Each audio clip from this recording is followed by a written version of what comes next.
Bonjour à tous, j'espère que vous avez le cœur bien accroché aujourd'hui parce que je vais vous lire le récit d'un combat très violent. Il s'agit de l'ultime combat, c'est-à-dire le dernier combat que Lancelot et Méléagant vont mener l'un contre l'autre. Alors, qui sortira vainqueur? La réponse à la fin de l'extrait. Alors Lancelot fonça vers Méléagant de tout son élan comme transporté par la haine. Mais avant de le frapper, il lui cria d'une voix haute et farouche: « Avancez par ici, je vous lance un défi, et sachez bien que je ne vous épargnerai pas. » Puis, il éperonna son cheval, le ramenant en arrière pour prendre du champ à environ une portée d'arc. Ils se précipitèrent alors l'un vers l'autre de toute la vitesse de leurs chevaux. Ils ont d'abord frappé sur leurs écus, que malgré leur solidité ils transpercent, sans cependant se blesser ni s'atteindre dans leur chair, ni l'un ni l'autre pour cette fois. Ils se sont croisés rapidement, mais reviennent au galop de leurs chevaux, frappés sur leurs écus solides et résistants.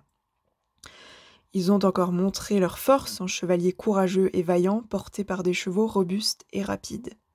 La force de leurs coups appliqués sur les écus pendus à leurs cous a fait traverser leurs lances sans qu'elles se fendent ni se brisent, si bien qu'elles ont atteint cette fois leur chair mise à nu.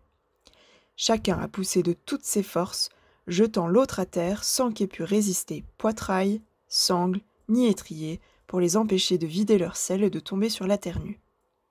Les chevaux affolés partirent dans tous les sens, ruant ou mordant. Ils cherchaient aussi à s'entretuer.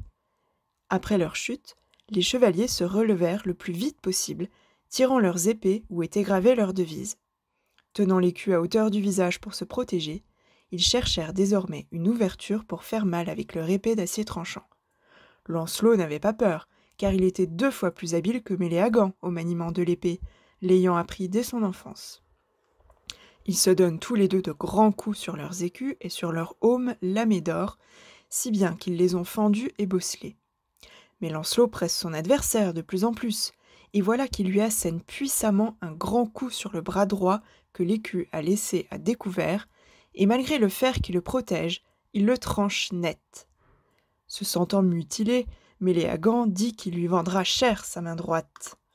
Ainsi perdu, si l'occasion s'en présente, il n'hésitera pas, rien ne le retiendra. En fait, il éprouve une telle douleur, une telle colère, une telle rage, qu'il n'est pas loin de devenir fou. Il se tient pour méprisable s'il ne réserve pas à son adversaire un mauvais coup de sa façon. Il court vers lui, pensant le surprendre, mais Lancelot est sur ses gardes.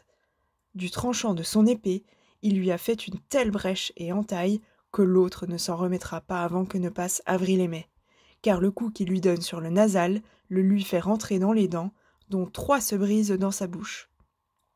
La fureur de Méléagant est telle qu'il ne peut plus parler, ni dire un mot, et il ne daigne pas demander grâce, car la folie de son cœur lui donne un mauvais conseil dont il reste prisonnier et ligoté. Lancelot s'approche, il lui délace son aume et lui tranche la tête. Celui-là ne pourra pas lui échapper, il est tombé mort, c'en est fait de lui. Je peux vous dire que personne dans l'assistance à ce spectacle n'éprouve de pitié pour lui. Le roi et tous ceux qui sont là manifestent une grande joie.